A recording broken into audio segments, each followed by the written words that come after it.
L'été 216 avant notre ère restera gravé dans la mémoire romaine comme le plus sombre de leur histoire. Le 2 août, sous le soleil brûlant des Pouilles, Hannibal vient d'anéantir 8 légions romaines à Cannes. Entre 45 000 et 55 000 soldats romains gisent sur le champ de bataille, le consul Paul Émile est mort, 80 sénateurs ont péri. La République vacille. Les murs de Rome tremblent au cri de panique « Hannibal ad portas ! Hannibal aux portes !»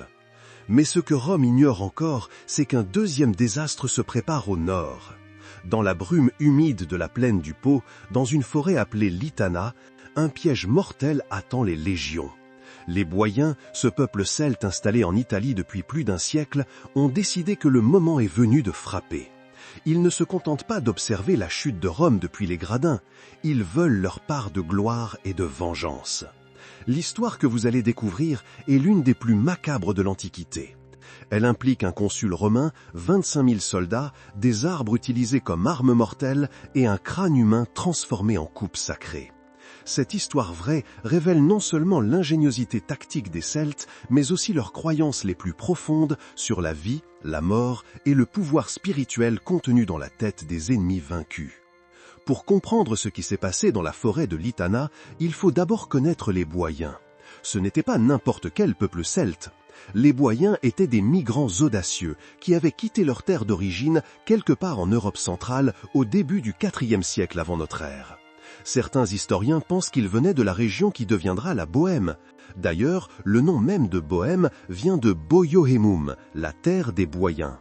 Vers 390 avant notre ère, une partie importante du peuple boien franchit les Alpes. Leur destination, l'Italie du Nord, cette plaine fertile du Pô qui brillait comme un joyau convoité. Ils n'étaient pas seuls dans cette migration.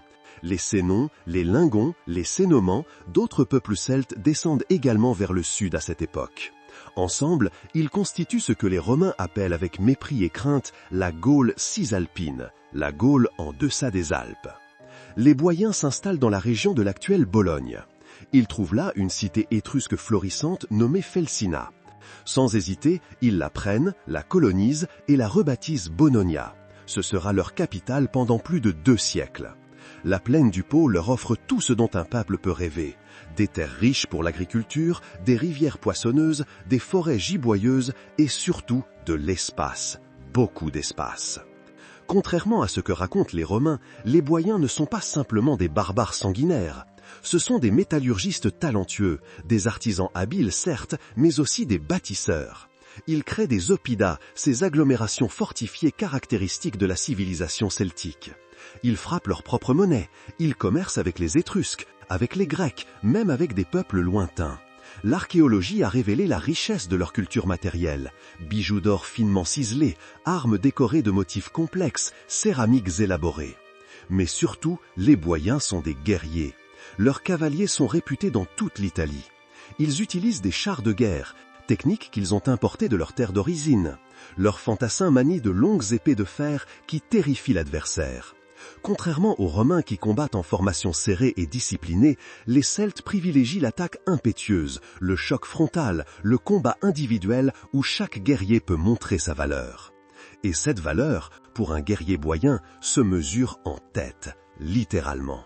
Chez les Celtes en général, et chez les Boiens en particulier, la tête humaine occupe une place centrale dans les croyances religieuses. Ce n'est pas un simple trophée de guerre, c'est le siège de l'âme, le réceptacle de l'énergie vitale, la source du pouvoir spirituel.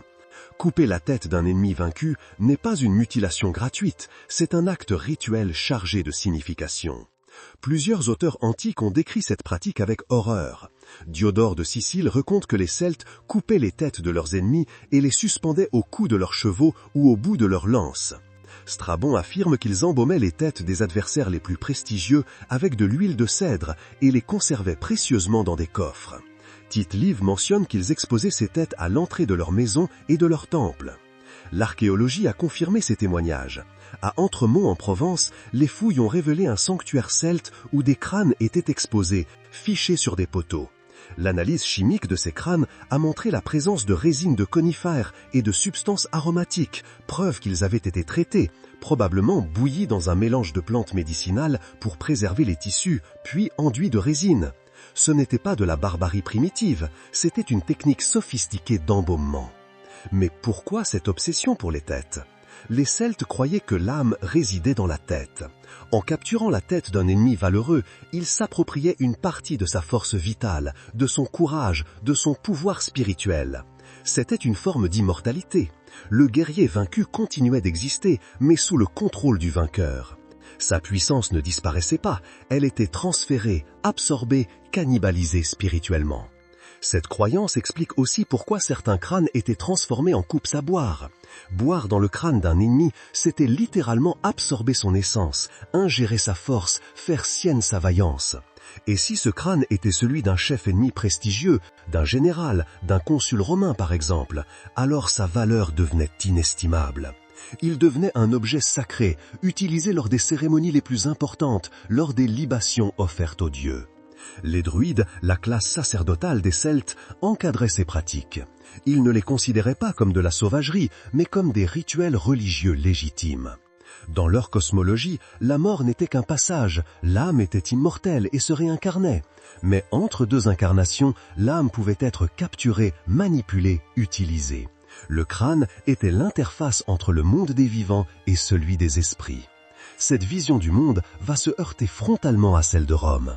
Pour les Romains, décapiter les morts et conserver leur tête est une abomination, un sacrilège, une violation des lois divines et humaines. Mais pour les Boïens, c'est une pratique religieuse normale, un hommage rendu aux valeureux, une manière de perpétuer leur mémoire et leur puissance. L'histoire que vous allez découvrir est l'une des plus macabres de l'Antiquité. Tout commence en 387 avant notre ère, lors de la bataille de l'Alia. Les Sénons, conduits par le chef Brennos, écrasent l'armée romaine. Puis ils marchent sur Rome et prennent la ville. Seul le Capitole résiste. Les Romains doivent payer une rançon humiliante en or pour voir partir les Gaulois. C'est lors de cette transaction que Brennos prononce les mots immortels « Vae victis », malheur aux vaincus. Cette humiliation ne sera jamais oubliée. Pendant des générations, Rome vit dans la terreur d'une nouvelle invasion gauloise. Le cri « Les Gaulois arrivent !» suffit à semer la panique. Cette peur ancienne forge l'identité romaine. Rome se militarise, perfectionne ses légions, construit des fortifications. Tout cela à cause des Gaulois.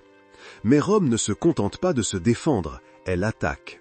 Au cours du IIIe siècle, les légions repoussent progressivement les Celtes vers le nord. Les Sénons sont expulsés de leurs terres en 232. En 224, les Boïens et les Insubres, alliés aux mercenaires Gésates venus de Transalpine, tentent une contre-offensive massive. Ils descendent vers le sud avec 50 000 fantassins et 20 000 cavaliers. À la bataille de Télamon en 225, ils sont écrasés par deux armées romaines qui les prennent en tenaille. Après Télamon, Rome pense que la question gauloise est réglée. Les légions investissent le territoire des Boïens qui capitulent. En 222, Mediolanum, l'actuel Milan, tombe. Les généraux romains Publius Cornelius Scipion et Marcus Claudius Marcellus célèbrent un triomphe. La Gaule cisalpine semble enfin soumise. Rome fonde deux colonies à Plaisance et Crémone en 219 pour marquer sa domination. Mais les Celtes n'ont pas dit leur dernier mot. Ils attendent, ils observent. Et quand Hannibal franchit les Alpes en 218 avec ses éléphants de guerre, les Boïens voient leur chance. Hannibal Barca est le cauchemar de Rome incarné. Fils du général carthaginois Hamilcar, il a juré dès l'enfance de détruire Rome. Après avoir consolidé le pouvoir carthaginois en Espagne, il déclenche la deuxième guerre punique en assiégeant Sagonte, cité alliée de Rome, en 219. Rome déclare la guerre. Hannibal répond en traversant l'Espagne, la Gaule méridionale, puis les Alpes avec une armée composite, des Africains, des Ibères, des Numides et ces fameux éléphants qui terrorisent les chevaux romains. Son arrivée en Italie du Nord à l'automne 2018 change tout pour les Celtes cisalpins. Hannibal n'est pas venu en conquérant, il se présente comme un libérateur. Son plan est simple mais audacieux, détruire la puissance de Rome en la privant de ses alliés. Il offre aux Celtes ce dont ils rêvent depuis des décennies, la liberté. Les Boïens et les Insubres n'hésitent pas. Ils massacrent les colons romains de Plaisance et Crémone. Ils fournissent à Hannibal des vivres, des guides, des renforcements. Des milliers de guerriers celtes rejoignent l'armée carthaginoise. Ils veulent leur revanche pour Télamon, pour la perte de leurs terres, pour l'humiliation subie. Hannibal les utilise avec intelligence. Au Tessin, en novembre 2018, sa cavalerie gauloise et numide écrase la cavalerie romaine. Le consul Publius Scipion est blessé. En décembre, à la Trébie, sous une pluie glacée, Hannibal tend un piège magistral. Les légions traversent la rivière gelée pour attaquer. Elles tombent dans une embuscade. Les Celtes cisalpins, cachés dans les fourrés, surgissent sur les flancs. 30 000 Romains meurent ce jour-là. La bataille du lac Trasimène, en juin 2017, est encore plus sanglante. Hannibal attire le consul Flaminius dans un défilé brumeux au bord du lac. Les Celtes occupent les hauteurs. Au signal, ils dévalent sur les légions piégées. Le massacre dure 3 heures. 15 000 Romains périssent, noyés dans le lac ou égorgés sur les berges. Flaminius lui-même meurt, décapité par le cavalier insubre Ducarios qui ramène fièrement sa tête en trophée. Après Trasimène, Rome panique. Le dictateur Quintus Fabius Maximus, surnommé Cunctator, le temporisateur, adopte une stratégie d'évitement. Plus de batailles rangées. Les légions harcèlent Hannibal, coupent ses lignes de ravitaillement, évitent le combat direct. Cette tactique frustre l'armée carthaginoise, mais aussi les Romains eux-mêmes. Le peuple veut du sang, de la vengeance, de la gloire, pas cette guerre d'usure. En 216, 2 nouveaux consuls sont élus. Lucius Aemilius Paulus et Caius Terentius Varro. Paulus est un aristocrate prudent, partisan de la stratégie fabienne. Varro est un plébéien ambitieux, assoiffé de gloire, convaincu qu'une bataille décisive écrasera Hannibal. Le Sénat leur donne 8 légions, une force sans précédent. Environ 80 000 hommes. Rome mise tout sur cette armée. Le 2 août 217, à Cannes, ces 80 000 hommes affrontent les 50 000 soldats d'Hannibal. Le génie tactique du Carthaginois fait merveille. Il laisse le centre de son dispositif plié sous la pression romaine, tandis que ses flancs, composés de vétérans africains et de cavalerie gauloise et numide, encerclent les légions. C'est un massacre méthodique. Les Romains, compressés dans une masse humaine, ne peuvent plus manier leurs armes. Ils sont taillés en pièces pendant des heures. Quand le soleil se couche, 45 000 cadavres romains jonchent le champ de bataille. Cannes aurait dû être la fin de Rome. Mais Hannibal ne marche pas sur la ville. Il préfère occuper le sud de l'Italie, espérant que les alliés de Rome vont faire défection. Maharbal, son maître de cavalerie, lui reproche amèrement cette décision. « Tu sais vaincre Hannibal, mais tu ne sais pas profiter de la victoire. » Rome refuse de capituler. Le Sénat vote la mobilisation totale. On arme les esclaves, on lève de nouvelles légions, on rappelle les vétérans. Et surtout, on n'oublie pas que le nord de l'Italie est encore infesté de Celtes rebelles qui menacent Rome autant qu'Hannibal. Lucius Postumius Albinus est consul désigné pour l'année 215. C'est un homme expérimenté, un aristocrate de l'agence Postumia, une famille qui a produit de nombreux magistrats et généraux. Il a déjà été praetor en 216. Le Sénat compte sur lui pour stabiliser le front nord, pendant que d'autres généraux contiennent Hannibal au sud. Sa mission est claire. Écraser les Boiens. Ces Gaulois ne peuvent pas rester impunis pour leur trahison. Ils ont massacré les colons romains, rejoint Hannibal, fourni des milliers de guerriers aux Carthaginois. Rome ne peut accepter qu'un peuple vaincu à Télamon quelques années plus tôt se rebelle avec une telle audace.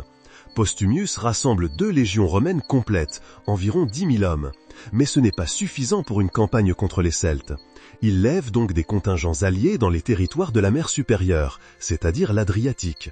Des Vénètes, peut-être des Cénomans, des peuples qui hainent les Boiens autant que Rome. Au total, Postumus dispose de 25 000 soldats, une force considérable. L'armée se met en marche vers le territoire boien. Le plan est simple. Dévaster leurs villages, brûler leurs récoltes, tuer leurs guerriers, prendre des esclaves, pacifier la région par la terreur. C'est la méthode romaine classique. Elle a fonctionné contre les Sénons, contre les Ligures, contre d'innombrables autres peuples. Pourquoi pas contre les Boiens? Mais Postumus commet une erreur fatale. Pour atteindre rapidement le cœur du territoire boien, il décide de traverser une vaste forêt appelée Litana. En langue gauloise, Litana signifie « la vaste ». C'est une étendue de forêt primaire, dense, sombre, où les chênes centenaires créent une voûte végétale impénétrable. un lieu sacré pour les druides, un terrain de chasse pour les Celtes, un piège mortel pour les légions. Les Boyens savent que les Romains viennent. Leurs éclaireurs ont repéré la colonne de Postumus. Le conseil des chefs se réunit. Ils pourraient livrer bataille en terrain ouvert, comme à Télamon. Mais ils se souviennent du résultat. 40 000 Celtes nord contre 3 000 Romains.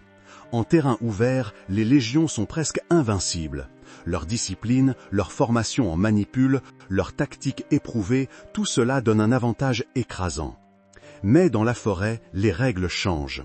Dans la forêt, les Celtes sont chez eux. Et quelqu'un, peut-être un chef de guerre, peut-être un druide, a une idée brillante et terrible.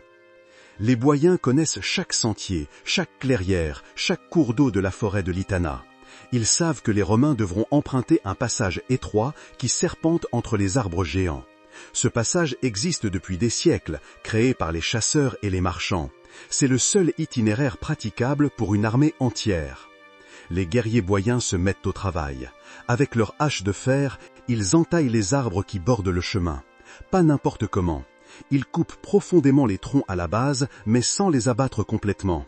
Les arbres restent debout, en équilibre instable, maintenus par les dernières fibres de bois et par l'appui des branches sur les arbres voisins. Il faut un savoir-faire précis. Couper trop peu et l'arbre tiendra. Couper trop et il s'effondrera prématurément. Il faut que l'arbre tienne jusqu'au moment exact où on veut qu'il tombe. Ils font cela sur des centaines de mètres de part et d'autre du sentier. Des deux côtés du chemin, ce ne sont plus que des arbres pièges, prêts à s'effondrer à la moindre poussée. Certains pèsent plusieurs tonnes. Leurs branches forment un enchevêtrement mortel. Et les Boyens savent exactement comment les faire tomber en cascade, l'un entraînant l'autre, créant un effet domino végétal. Pendant ce temps, le reste de l'armée boyenne se positionne. Des guerriers occupent la lisière de la forêt, à l'entrée et à la sortie du piège. D'autres se cachent dans les fourrés, attendant le signal. Tous sont silencieux, patients. La chasse est leur seconde nature, ils savent attendre le gibier. Quand Postumus arrive avec ses 25 000 hommes, il hésite. La forêt est sombre, inquiétante. Ses éclaireurs l'ont prévenu que les Boyens se sont repliés vers l'intérieur de leur terre. Le consul pense peut-être que les Celtes fuient, qu'ils ont peur. Après tout, Rome vient de mobiliser 8 légions à Cannes. Les Boyens ont dû entendre parler de cette armée massive. Ils se terrent probablement dans leur village fortifié. La colonne romaine s'engage dans la forêt. En tête, les Vélites, fantassins légers chargés du harcèlement. Puis les Astati, jeunes soldats de première ligne. Ensuite les Principés, soldats expérimentés. À l'arrière, les Triarii, vétérans qui n'interviennent qu'en dernier recours. Les alliés sont répartis sur les flancs. Les bagages suivent à l'arrière, lourdement chargés de provisions, de tentes, d'équipements. 25 000 hommes en marche, c'est une colonne de plusieurs kilomètres. Les soldats avancent en file sur le sentier étroit, serrés les uns contre les autres. Impossible de maintenir la formation en manipule dans cet espace réduit. Les légionnaires se marchent sur les pieds, s'accrochent aux branches basses, patauchent dans la boue. Les officiers crient des ordres pour maintenir la cohésion. Le moral est bas. Personne n'aime se battre en forêt. Quand la tête de colonne atteint le milieu du piège, les Boyens frappent. Des guerriers dissimulés poussent les derniers arbres entaillés. Le bruit est assourdissant. Le premier arbre tombe en travers du sentier, écrasant une dizaine de soldats. Puis un deuxième, un troisième. L'effet domino commence. Des deux côtés du chemin, les chênes géants s'effondrent. Ils tombent lentement d'abord, puis de plus en plus vite, accélérant dans leur chute, entraînant d'autres arbres dans leur sillage. Les branches se brisent avec des craquements qui ressemblent à des explosions. Le sol tremble sous le choc. Une pluie de bois, de feuilles, d'écorces s'abat sur les légions piégées. Les soldats hurlent, certains essaient de courir, mais où aller? Le sentier est étroit, encombré. Ils se bousculent, tombent, se piétinent. Un tronc de plusieurs tonnes s'écrase sur un groupe d'Astati, les broyant instantanément. Un autre fracasse le crâne d'un centurion. Les branches cassées deviennent des lances qui empalent les fuyards. Les ramifications enchevêtrées emprisonnent les survivants comme des filets. En quelques minutes, des centaines d'hommes sont morts, des milliers sont blessés, coincés sous les arbres, incapables de bouger. L'armée romaine n'existe plus. Ce n'est qu'une masse paniquée de soldats terrorisés, piégés dans un labyrinthe de bois. Et alors, les Boyens surgissent. Ils arrivent de partout à la fois. Des guerriers celtes jaillissent des fourrés, bondissent par-dessus les troncs abattus, se faufilent entre les branches. Ils portent leurs longues épées de fer, leurs lances, leurs haches de guerre. Certains combattent torse nu, couverts de peintures de guerre, leurs cheveux hérissés de chaume. D'autres portent des cottes de mailles prises aux Romains lors de batailles précédentes. Tous poussent le cri de guerre celte, ce hurlement bestial qui glace le sang. Les légionnaires coincés sous les arbres ne peuvent même pas lever leurs boucliers. Ils sont massacrés méthodiquement. Les Boyens les égorgent, les décapitent, les transpercent. Ce n'est pas un combat, c'est une boucherie. Le sol de la forêt devient un marécage de sang et de boue. L'odeur du carnage emplit l'air, mélange de sang frais, de viscères éventrés, d'excréments de soldats terrorisés. Certains légionnaires essaient de former des îlots de résistance. Des centurions courageux rassemblent quelques hommes valides, dressent leurs boucliers en tortue. Mais les Celtes les contournent, les isolent, les submergent. Les lances celtes percent les intervalles entre les boucliers. Les longues épées abattent les bras levés. Les haches fracassent les casques. Les cavaliers romains tentent de fuir, mais leurs montures paniquent dans les bois. Les chevaux trébuchent sur les branches, se cabrent devant les arbres tombés, désarçonnent leurs cavaliers. Les Boyens tuent d'abord les chevaux, puis achèvent les cavaliers empêtrés dans leurs armures. Postumus lui-même combat jusqu'au bout.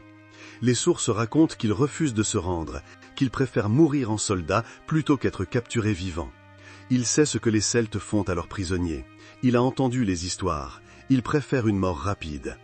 Les guerriers boyans l'encerclent. Ils tuent le premier qui s'approche, puis le deuxième, mais ils sont trop nombreux. Une lance le frappe au flanc. Une épée ouvre son bras. Il tombe à genoux. Une hache s'abat sur sa nuque. Le consul Lucius Postumus Albinus, magistrat de Rome, commandant de 2 légions, meurt dans la boue d'une forêt gauloise, loin de la ville éternelle. La bataille, si on peut appeler ça une bataille, dure jusqu'au crépuscule. Quand la nuit tombe, le silence revient dans la forêt de Litana. Un silence pesant, interrompu seulement par les gémissements des blessés. Sur 25 000 soldats de Postumus, seule une poignée a survécu. Tite-Live dit que quelques soldats seulement furent faits prisonniers. Le reste est mort, écrasé par les arbres ou massacré par les Celtes. C'est la pire défaite romaine depuis Cannes, et elle se produit à peine quelques semaines après Cannes. En l'espace d'un été, Rome a perdu plus de 70 000 soldats. La République vacille au bord de l'effondrement. Mais pour les Boyens, la vraie cérémonie ne fait que commencer. Quand le massacre s'achève, les guerriers boyens arpentent le champ de bataille. Ils cherchent les corps des officiers romains. Les centurions se reconnaissent à leur crête transversale sur le casque. Les tribuns militaires portent des armures plus finement ouvragées. Et le consul se reconnaît à sa cuirasse musculée, à son manteau pourpre souillé de sang. Il trouve le corps de Postumus sous un enchevêtrement de branches. Des druides accompagnent les guerriers. Ce sont eux qui vont présider au rituel. Les druides ne sont pas simplement des prêtres. Ils sont les dépositaires du savoir sacré, les intermédiaires entre les dieux et les hommes, les gardiens des traditions ancestrales. Un druide de haut rang se penche sur le cadavre du consul. La décapitation doit se faire selon les règles. Ce n'est pas une simple décollation. Le druide utilise un couteau de bronze rituel béni par les dieux. Il fait une incision nette au niveau de la première vertèbre cervicale. D'un coup sec, il sépare la tête du tronc. Le sang a déjà coagulé. Postumus est mort depuis plusieurs heures. La tête est lourde, encore couverte de son casque. On retire délicatement le casque. On nettoie le visage. Les yeux sont encore ouverts, figés dans l'expression de la mort. Les druides récitent des prières en gaulois, invoquant les dieux de la guerre et de la victoire. Ils remercient Toutatis, le dieu protecteur du peuple. Ils honorent Taranis, le dieu du tonnerre qui a guidé la chute des arbres. Ils louent Lug, le dieu aux multiples talents, maître des artisans et des guerriers. La tête de Postumus est portée en procession. Les guerriers forment une haie d'honneur. Tous lèvent leurs armes en signe de respect. Pas de respect pour l'homme, respect pour le guerrier, pour la valeur qu'il a montrée en combattant jusqu'à la mort. Les Celtes honorent le courage, même chez l'ennemi. Le cortège se dirige vers le temple le plus sacré des Boyens. Nous ne connaissons pas son emplacement exact. Peut-être dans la forêt elle-même, car les Celtes vénèrent les bois sacrés plus que les constructions en pierre. Peut-être près de Bononia, leur capitale. Ce qui est certain, c'est que c'est le lieu le plus saint de leur territoire, le sanctuaire où résident les objets les plus précieux, les trésors les plus vénérés. Là commence la transformation. Les druides boïens vont transformer le crâne de Postumus en vase sacré. Ce n'est pas une simple opération technique, c'est un rituel complexe qui demande des jours de travail et un savoir-faire transmis depuis des générations.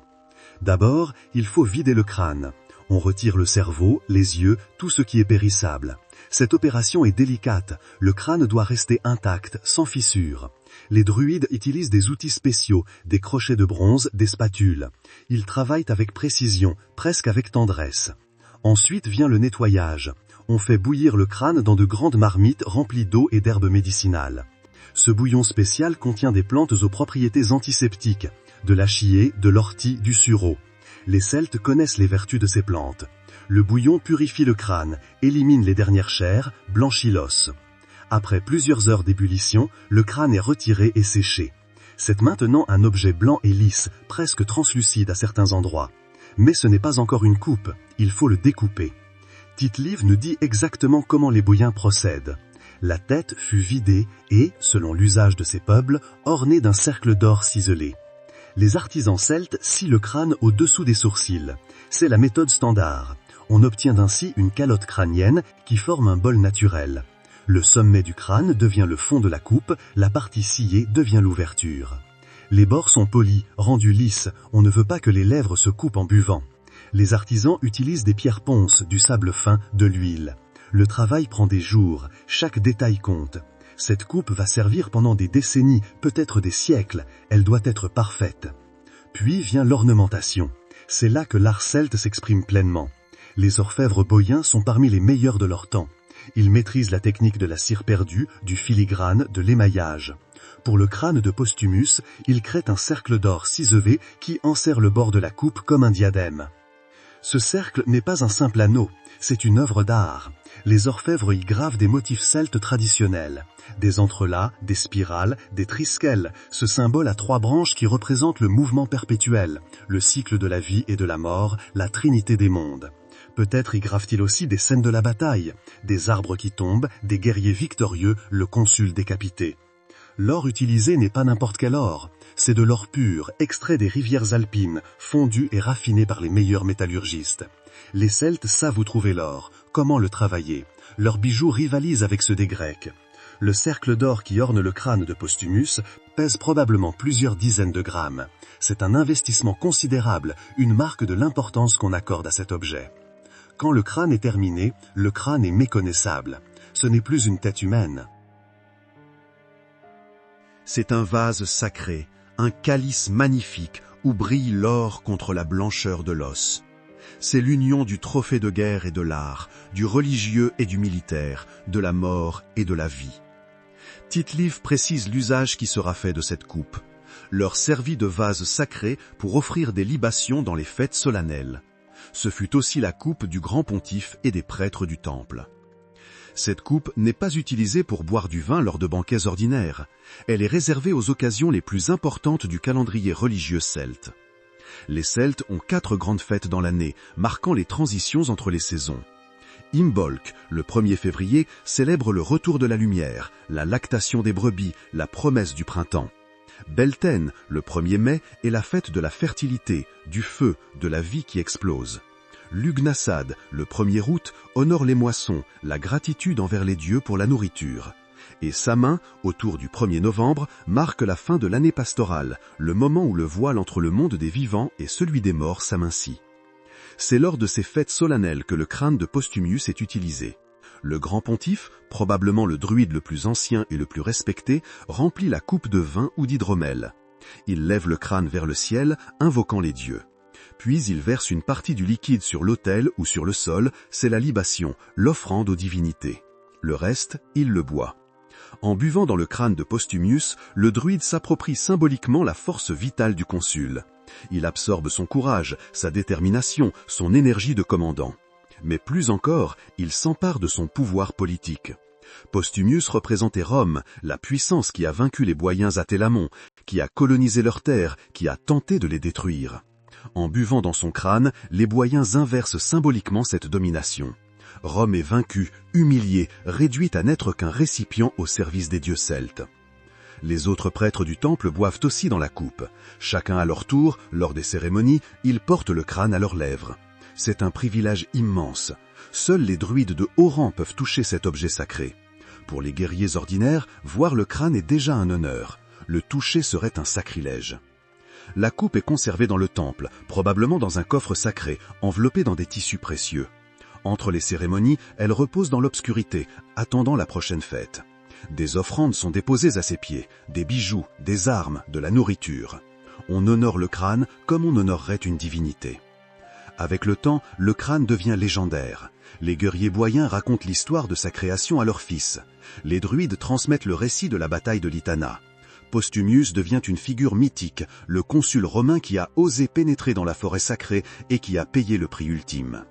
Les générations suivantes ne connaîtront peut-être pas son nom complet, mais elles se souviendront du crâne romain, du vase sacré, de la coupe de la grande victoire.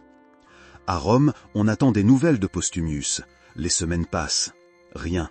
Puis un messager arrive, épuisé, couvert de poussière. Il annonce au Sénat que l'armée de Postumius a été anéantie dans la forêt de Litana. Le consul est mort. 25 000 hommes ont péri. Le Sénat reste silencieux. Depuis Cône, chaque nouvelle catastrophe semble impossible à croire. Et pourtant, elle s'accumule. C'est l'annus horribilis, l'année horrible. 216 avant notre ère entrera dans l'histoire comme le pire moment de l'existence romaine. Tite-Live raconte que Tiberius Sempronius Gracchus, le collègue de Postumius, qui avait été élu consul en même temps que lui, prononce un discours devant le Sénat. Gracchus fait remarquer que les Boiens ont vaincu par la ruse, pas par la valeur militaire. Faire tomber des arbres sur des soldats n'est pas un combat honorable, c'est de la traîtrise, de la lâcheté. Les dieux et le peuple romain sauront en tirer vengeance le moment venu. Ce discours révèle beaucoup sur la mentalité romaine. Pour Rome, il n'existe qu'une seule façon acceptable de faire la guerre, l'affrontement direct, en terrain ouvert, légion contre légion. Tout ce qui dévie de ce modèle est considéré comme déshonorant. Les embuscades, les pièges, les ruses, tout cela est indigne d'un vrai guerrier. Mais cette attitude a un coût. Rome est en train de perdre la guerre précisément parce qu'elle refuse de s'adapter. Hannibal utilise la ruse à Cannes, et il gagne. Les Boiens utilisent la ruse à Litana, et ils gagnent. Rome s'accroche à sa vision rigide de l'honneur militaire, et elle perd bataille après bataille. Le Sénat décide qu'il n'y aura pas d'expédition punitive immédiate contre les Boiens. Rome n'a plus les moyens. Il faut d'abord reconstituer les légions, stabiliser le front contre Hannibal, empêcher la défection des alliés. Les Boiens peuvent savourer leur victoire, pour un temps. Après la bataille de Litana, les Romains cessent toute opération offensive contre les Boiens pendant 15 ans. C'est une période de répit extraordinaire pour les Celtes cisalpins. Ils peuvent cultiver leurs terres, commercer, se reconstruire. Les Boiens restent alliés d'Hannibal, mais leur rôle diminue. Le Carthaginois a établi sa base dans le sud de l'Italie. Les Celtes du Nord deviennent une préoccupation secondaire pour Rome. Mais Rome n'oublie pas. Rome ne pardonne jamais. Les années passent et la situation stratégique évolue. Hannibal s'enlise dans une guerre d'usure qu'il ne peut gagner. Ses renforts n'arrivent pas. Son frère Hasdrubal tente de traverser les Alpes avec une nouvelle armée en 207, mais il est intercepté et tué au Méteur. Le corps décapité d'Hasdrubal, ironie du sort, est envoyé à Hannibal comme message. En 204, les Romains portent la guerre en Afrique. Scipion l'Africain, le fils du consul blessé au Tessin, débarque près de Carthage. Hannibal est en ère d'urgence pour défendre sa patrie. En 202, à Zama, Scipion écrase Hannibal en utilisant contre lui les mêmes tactiques qu'à Cannes. La deuxième guerre punique s'achève, Carthage est vaincue, humiliée, réduite à un statut de vassal. Rome peut enfin se concentrer sur ses ennemis en Italie. Et en haut de la liste figurent les Boiens. Après 15 ans de répit suivant la bataille de Litana, Rome revient en force en 200 avant notre ère. Cette fois, les Romains ont appris de leurs erreurs. Fini les traversées imprudentes de forêts obscures. Ils établissent des camps fortifiés, utilisent des routes dégagées et envoient des éclaireurs en permanence. La machine de guerre romaine est devenue implacable. Les Boiens tentent de résister. À Bedriacum, ils livrent un combat féroce, mais les formations disciplinées des légions l'emportent. En terrain ouvert, Rome est invincible. Les Celtes perdent des milliers de guerriers. Ils se replient vers leurs oppidas, ces forteresses fortifiées, mais Rome maîtrise désormais l'art de la poliorcétique. Tours de siège, béliers, catapultes, les Celtes n'ont aucune réponse à ces machines de guerre. En 194, les Insubres capitulent à Mutina. Seuls les Boiens continuent le combat. Ils sont les derniers Celtes cisalpins à refuser la domination romaine. Chaque village devient une forteresse, chaque colline un champ de bataille. Mais c'est inutile face à la détermination romaine. En 191, après plus d'un siècle de présence en Italie, les Boïens sont définitivement vaincus. Le traité de paix est impitoyable. Ils doivent livrer des otages, céder la moitié de leur territoire et surtout partir.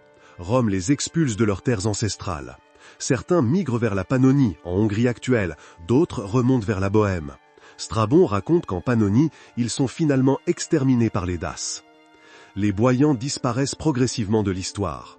Leur langue s'éteint, absorbée par le latin et les langues germaniques. Leur religion est oubliée. Leurs druides meurent sans transmettre leur savoir. Leur nom persiste seulement dans la toponymie, Bohême, peut-être Bavière, quelques lieux épars. Le destin du crâne de Postumius reste inconnu. Quand Rome conquiert le territoire boïen, les légions pillent systématiquement les temples celtes. Les trésors sont confisqués, l'or fondu pour frapper de la monnaie, les objets sacrés détruits. Probablement, des légionnaires découvrent le crâne lors d'un pillage. Ils reconnaissent peut-être un crâne humain orné d'or, mais personne ne sait qu'il s'agit de Postumius. Il a perdu son identité, devenant simplement un exemple de barbarie celte. Plusieurs hypothèses existent. Les Romains, pieux en voir leur mort, ont pu l'enterrer dignement, ou bien ils l'ont détruit, considérant cet objet comme maudit. Hypothèse plus fascinante, un général l'a peut-être rapporté à Rome, comme curiosité, preuve de la sauvagerie des ennemis vaincus, exhibé lors des banquets pour justifier la conquête. Dans tous les cas, le crâne physique a probablement disparu il y a 2 millénaires. Aucun musée ne le possède, aucune fouille ne l'a retrouvé. Mais son histoire survit dans les textes de Tite-Live, devenant un symbole du choc entre civilisations. La bataille de Litana et le crâne de Postumius enseignent plusieurs vérités fondamentales sur l'Antiquité. D'abord, l'ingéniosité tactique n'appartient pas qu'à Rome.